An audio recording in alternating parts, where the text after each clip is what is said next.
Hi, my name is Tim Meunier, and I'm the Director of Music Ministries here at the First United Methodist Church of Jackson, Michigan. And this is Food for Thought for Friday, July 31st. So in late May of 2019, I took my choir to sing at Carnegie Hall. And I'm so thankful that this concert wasn't scheduled for this past May. This was the Chancel Choir's second trip to sing at Carnegie Hall. The first time was in 2009. A few years later, in 2011, we sang at Lincoln Center, and that was followed by a very moving concert in Chicago in 2014. These were all great experiences that most church choirs don't have. The one thing that made our second trip to Carnegie Hall even more special was that it not only included chancel choir members, but there were several fellowship choir members who also sang for this concert. Now, if you were to ask most of our singers if they thought of themselves as solo material, or if they were proficient sight readers, you most likely would get a resounding no from most all of them. While it was very gratifying to make these opportunities available to the chancel choir, I was especially happy to make our May 2019 Carnegie Hall concert available to those few fellowship choir singers, not because they were great soloists or gifted sight readers, but because, like chancel choir, they had a heart to put the work in to our preparations. They were willing to stretch their abilities to rise to the occasion. Did it take time and effort? It most certainly did. The fellowship choir participants not only maintained their rehearsal schedule for fellowship choir, but the closer we got to the main concert, they also attended chancel choir's rehearsals as well. God gives each of us gifts to be developed and nurtured. Do we all start with the same gift? Are we all gifted in the same way? We certainly aren't, but that doesn't matter. It's what we do with the gifts that we do have. Some people do their best singing on the opera stage, while others sing their very best in the shower. What made the members of fellowship choir just like the members of chancel choir was their willingness to share whatever gift they had. What was most important is they weren't afraid to share their gift. Surely, they must have felt intimidated. Am I good enough to sing at Carnegie Hall? Do I deserve the right to be on that stage? You've all heard the question, how do you get to Carnegie Hall? Practice, practice, practice.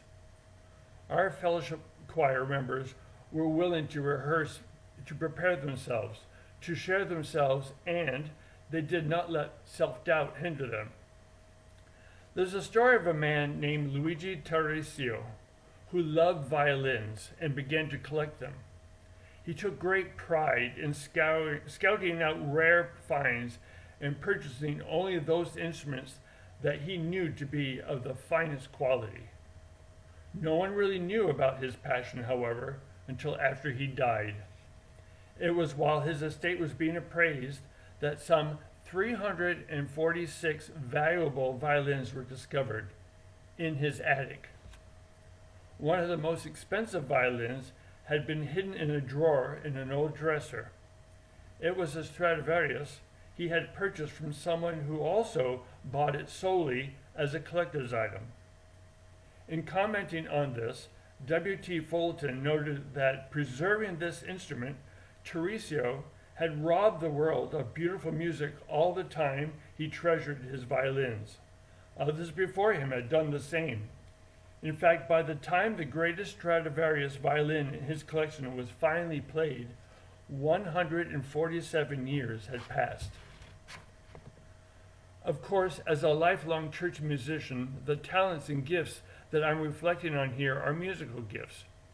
But maybe you're a budding painter or a gardener. I've planted a large perennial garden in my front yard so that I can share it with others. Maybe your gift is offering care, love, and support to others. There's a lot of lonely people in the world, in your community, in your church. Maybe you're a talented cook who loves to share your culinary creations. Maybe you're a whiz at financing and budgeting and can help someone who is struggling to save or pay off debt and develop a budgeting plan. Maybe you're great with children and can help a struggling young mother. We can all be thankful to the many people of our church who share their gifts with others.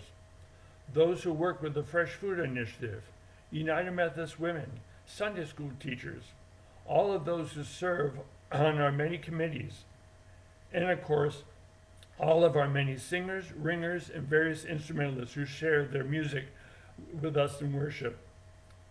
Thank you all for sharing your gifts with us. The gifts, talents, abilities, and aptitudes that you have been given by the Creator are intended for you to discover, develop, and then to use. Give expression to your inner self today. It's not only God's gift to you, but the very best that you can give to others. Remember, he who buries his talent is making a grave mistake, and that is certainly food for thought. We hope that you will join us in our virtual worship this Sunday. Have a great week.